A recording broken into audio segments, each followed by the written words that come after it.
Good morning and welcome to our eighth day of Aguinaldo Reflections, and we will be reflecting on ecumenism and interreligious dialogue. First, let us have some definition of terms. First, ecumenism. When we say ecumenism, it is referring to Christians of various faith traditions. Like for example, in Christianity, we have so many sects and denominations.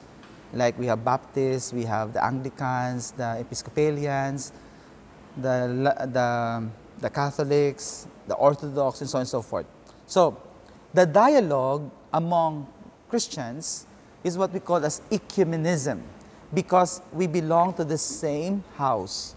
So, ecumenism is that movement, that dialogue among members of the same house. So, on the other hand, interreligious dialogue is a dialogue that exists among various religions, like between Christian and Muslim, between a Christian and a Buddhist, and between a Christian and a Shintoist, for example, and so many other religions that are not in Christianity. So that's interreligious dialogue. So again, I would like to emphasize, ecumenism happens among Christians, while interreligious dialogue happens among various religions. According to the letter of the CBCP to the Church in the Philippines, during the celebration of the Year of Ecumenism, Interreligious Dialogue, and Indigenous People, is that the Church urges the faithful to collaborate with people of other religions and cultures. Christians, while witnessing to their faith and their way of life, has to recognize, preserve, and encourage the spiritual and moral truths that are found among the peoples of other religions and traditions, and also their social and cultural life. So, in the dialogue, actually this was taken from the document from the Vatican Council, we have 4 forms of dialogue. How to connect with others, either among other Christians or those of different religions. Number 1 is that we dialogue in terms of the dialogue of life. Here, the people strive to live in a spirit of openness and closeness. We are open to the realities that there are people who do not share our beliefs. But it does not stop us from becoming close to one another. So open and close. Open in terms of acceptance. Closeness in terms of communion or community, in terms of being together, of bonding, of friendship. No? So, in other words, that the dialogue of life teaches us that although we may differ in our faith beliefs or faith traditions, it does not stop us from becoming friends. Second, the dialogue of action. Here, there are so many things that we can collaborate with one another in terms of the integral development and human promotion. So, pwede nga, for example, a Buddhist or a Muslim and a Christian can work together for the preservation of our environment. So, it will not stop us from doing those things, the dialogue of action. Now, while we are recognizing such dialogues, we cannot also deny that we have differences in terms of our beliefs, in terms of our understanding of the Lord's manifestation in our lives, through our faith traditions.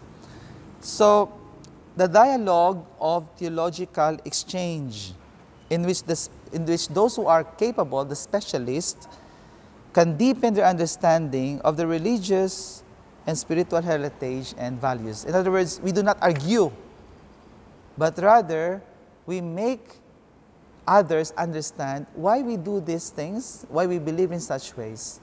But of course, it demands the specialization. That's why the document tells us that it is in the confines and the purview of the specialist, those who are really equipped with theology.